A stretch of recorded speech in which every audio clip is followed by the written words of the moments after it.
మహాకాళి హిందూ మతంలో ఒక శక్తివంతమైన దేవత. ఆమెను కాళికాదేవి, మహంకాళి, భద్రకాళి అని కూడా పిలుస్తారు. ఆమె అంతిమ శక్తికి, సమయానికి, విధ్వంసానికి దేవతగా పరిగణించబడుతుంది. శాక్తేయ సంప్రదాయంలో ఆమెను ముఖ్యంగా ఆరాధిస్తారు. మహాకాళి రూపం సాధారణంగా ఆమె నలుపు లేదా నీలం రంగులో చిత్రీకరించబడుతుంది. ఆమెకు 4 లేదా 10 చేతులు ఉండవచ్చు.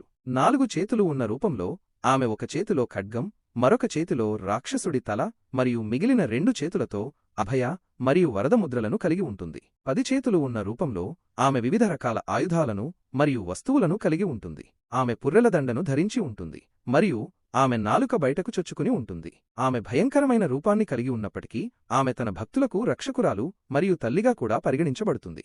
మహాకాళి ప్రాముఖ్యత. మహాకాళి దుర్గాదేవి యొక్క భయంకరమైన రూపంగా పరిగణించబడుతుంది. ఆమె చెడును నాశనం చేయడానికి మరియు ధర్మాన్ని కాపాడటానికి అవతరించింది.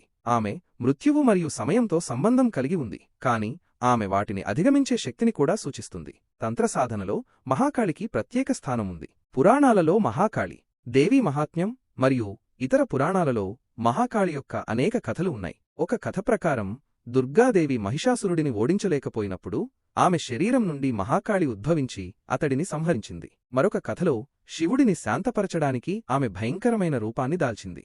మహాకాళి శక్తి, ధైర్యం మరియు రక్షణకు చిహ్నం. ఆమెను భక్తితో ఆరాధించేవారికి ఆమె అభయాన్ని మరియు విజయాన్ని ప్రసాదిస్తుందని నమ్ముతారు.